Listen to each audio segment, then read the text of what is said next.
And welcome to the continuation of our Bible study on the Book of Ezekiel. Today we'll be looking at chapter 9. I'm Pastor Mike Grobelch, and I have been leading this study. Let's begin by reading the first 11 verses of the chapter. Then he cried out in my hearing with a loud voice, saying, "Draw near, O executioners of the city, each with his destroying weapon in his hand. Behold, 6 men came from the direction of the upper gate, which faces north, each with his shattering weapon in his hand. And among them was a certain man clothed in linen, with a writing case at his loins. And they went in and stood beside the bronze altar. Then the glory of the God of Israel went up from the cherub on which it had been to the threshold of the temple. And he called to the man clothed in linen, at whose loins was the writing case. The Lord said to him, Go through the midst of the city, even through the midst of Jerusalem, and put a mark, which is a taw-shaped cross mark, on the foreheads of the men who sigh and groan over all the abominations which are being committed in its midst. But to the others he said in my hearing, Go through the city after him and strike.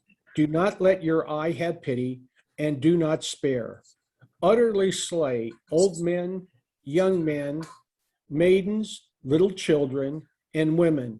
Do not touch on any man on whose the mark, and you shall start from my sanctuary." So they started with the elders who were before the temple. And he said to them, "Defile the temple and fill the courts with the slain. Go out." And then they went out and struck down the people in the city.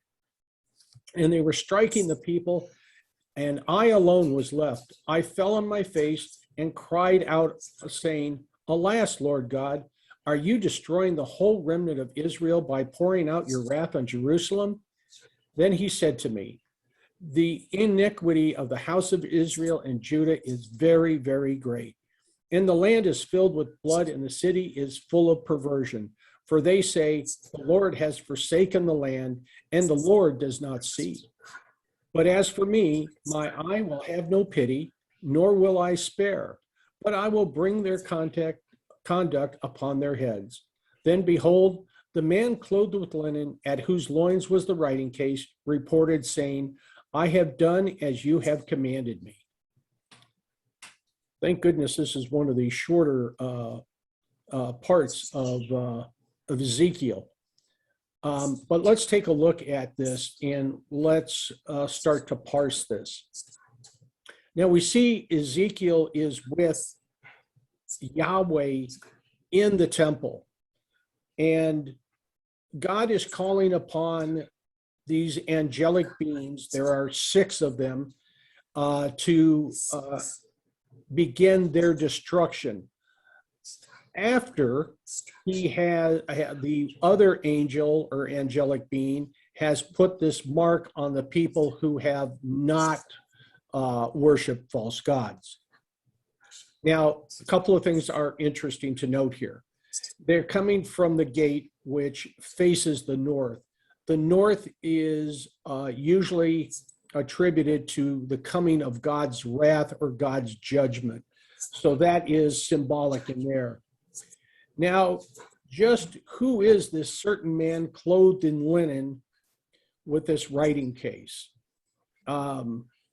We really don't know, but we can make some suppositions.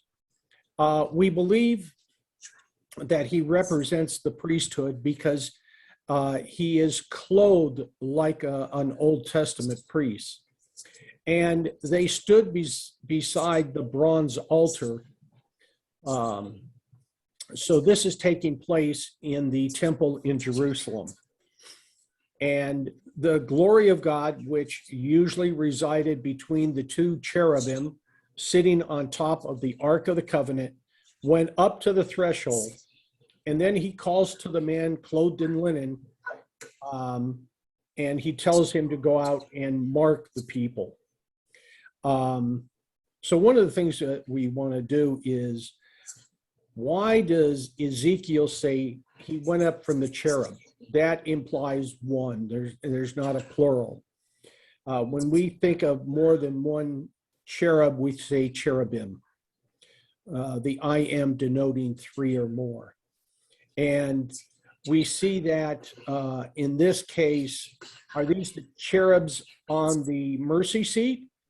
Or are they the cherubs that were described as the four living creatures in chapter 1 when Ezekiel had his initial vision? We don't know, but those are something that you can ponder and think about and read up on a little bit more. And so this vision is Yahweh in his temple on earth. But a question is he there, or is he in his heavenly temple? And we really don't know. It could be both and, because God can be simultaneously in multiple places.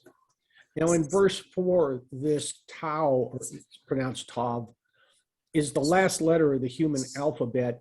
And I've got a picture on your screen of what it looks like. It looks like a T. And this is very reminiscent of the mark of that God puts on his people in Revelation. In fact, let me read to you Revelation chapter 7, verses 1 to 3. After this, I saw four angels standing at the four corners of the earth, holding back the four winds of the earth, so that no wind would blow on the earth or on the sea or on any tree. And I saw another angel ascending from the rising of the sun, having the seal of the living God. And he cried out with a loud voice to the four angels to whom it was granted to harm the earth and the sea, saying, do not harm the earth or the sea or the trees until we have sealed the bondservants of our God on their foreheads.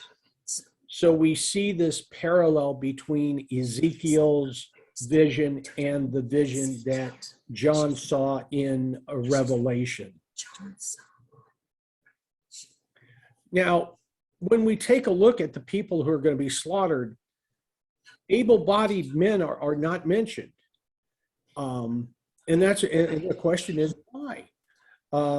We presume, and it is a presumption, that these people were killed in battle in front of the city, or they were killed in the fields.